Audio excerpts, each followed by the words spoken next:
I love this so much. So, so cool. On this video, I'm going to teach you how to do the box block stitch. I'm going to be using a 4mm hook and some cotton yarn size 4. So for the stitch, you want to start with a foundation chain that's a multiple of 5 plus 4. So in my case, I have 19. For row 1, you're going to skip 3 chains. 1, 2, 3, which counts as a double crochet. And then do 1 double crochet into the next chain. Now you're going to start your row repeat. You're going to chain 3,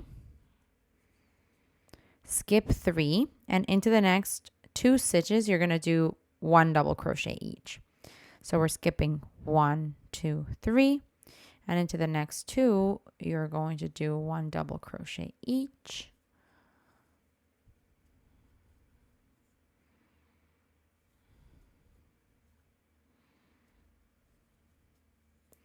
And that finishes the row repeat. So you can go back to the beginning by chaining 3, skipping 3, and then doing 1 double crochet into each of the next 2 chains.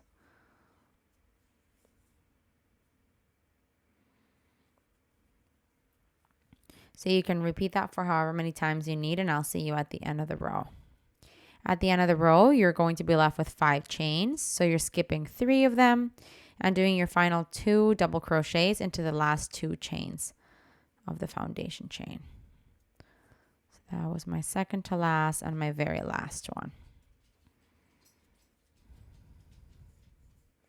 And that there is the end of row 1. For row 2, you're going to start with a chain 3, which counts as a double crochet, and flip your work. Now we're going to skip the first 2 stitches and then do 5 double crochets around the chain space.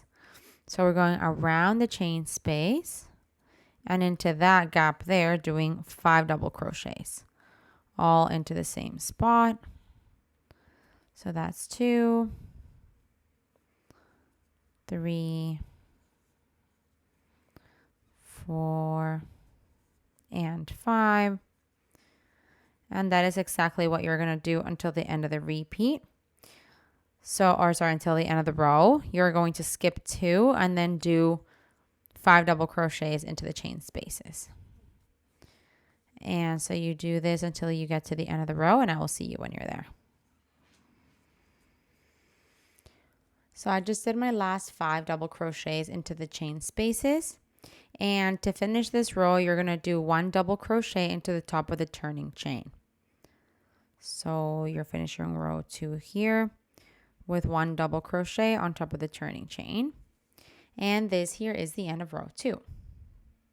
For row 3, you want to chain 3, which counts as a double crochet, and flip your work.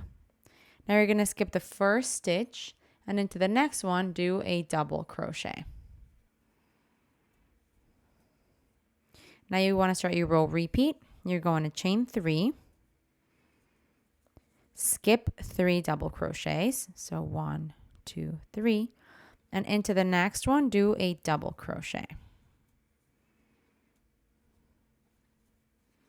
Now you're going to do a double crochet into the next double crochet as well. And that finishes the row repeat. So you can go back to the beginning of it by chaining 3, skipping 3, and then doing 1 double crochet into each of the next 2 stitches. So that's 1 and 2. So you repeat that for however many times you need, and I will see you at the end of the row. At the end of the row, you're going to do your final 2 double crochets. So the second to last one is going to go into your last double crochet of the 5 that you have, which would be your second to last stitch. And your very last double crochet is going to go into the top of the turning chain, which is your last stitch of the previous row.